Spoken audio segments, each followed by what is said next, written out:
নমস্কার বন্ধুরা, আমাদের নতুন চ্যানেল বসাক আড্ডাতে আপনাদের সকলকে স্বাগত। আজকের আমাদের আলোচ্য বিষয় এই পশ্চিমবঙ্গের রাজনীতি নিয়ে। 2026-এ আপনারাও জানেন বিধানসভা ভোট প্রায় চলে এসেছে। তো এই 2026-এ বামপন্থীরা কি আবার ঘুরে দাঁড়াতে পারে? এটা আজকে নিয়ে আমরা আলোচনা করতে চলেছি। তো 2026-এ বিধানসভা ভোটে কম বেশি আপনারা সকলেই জানেন যে বামফ্রন্ট এবং আইএসএফ নিয়ে একটা জোট হয়েছিল বা হয়েছে। আর 2016 সালেও একটা জোট হয়েছিল, যেখানে আপনাদের ছিল বামফ্রন্ট, আইএসএফ এবং কংগ্রেস। এবার কংগ্রেস নেই। তো বামফ্রন্ট এবং আইএসএফ এবং বামপন্থের সমস্ত শরিক দল মিলে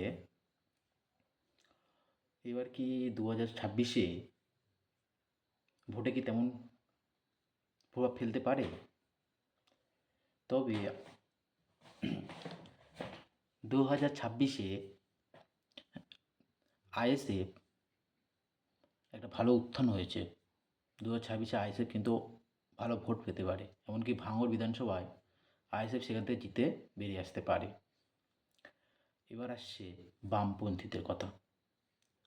এই ইদানিং আপনারা জানতে পারলেন যে সিপিআইএম থেকে একজন নেতা প্রতীকুর রহমান অন্য দলে যুক্ত হয়েছে, টিএমসিতে। যার ফলে আপনাদের কী মনে হয়, ভোটে কি কোনো প্রভাব পড়তে পারে? তবে প্রভাব পড়বে কিনা সেটা জানি না, তার থেকে বড় কথা হচ্ছে যেসব মানুষের বাড়ি প্রায় একটু গ্রাম সাইডে, তাদের মধ্যে অনেকেই প্রতীকুর রহমানকে তেমন চেনে না।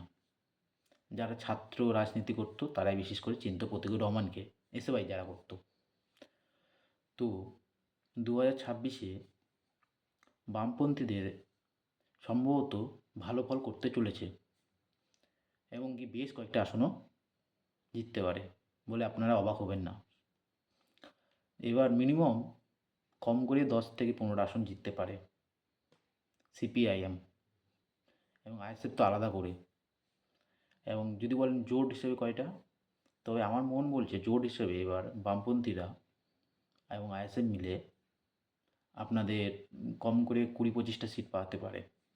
এবার জানি না এবার কী হয়, ভোটের ফল জনগণ যা ভাববে সেটাই, জনগণ যেখানে ভোট দেবে। তবে যেমন মীনাক্ষী মুখার্জি উত্তরপাড়াতে যেভাবে প্রচার করে চলেছেন এবং মানুষের যেভাবে সাড়া পাচ্ছেন, এতে কিন্তু মীনাক্ষী মুখার্জি একটি ভালো ফল করতে পারেন উত্তরপাড়া থেকে, এমনকি সেখান থেকে জিতে চলে আসতে পারেন।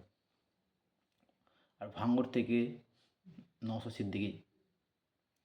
দেখা যাক সামনে কি হয়। আপনাদের কি মনে হয় কমেন্ট করে জানাবেন অবশ্যই। ভালো থাকবেন সবাই এবং চ্যানেলটিকে সাবস্ক্রাইব করে রাখবেন।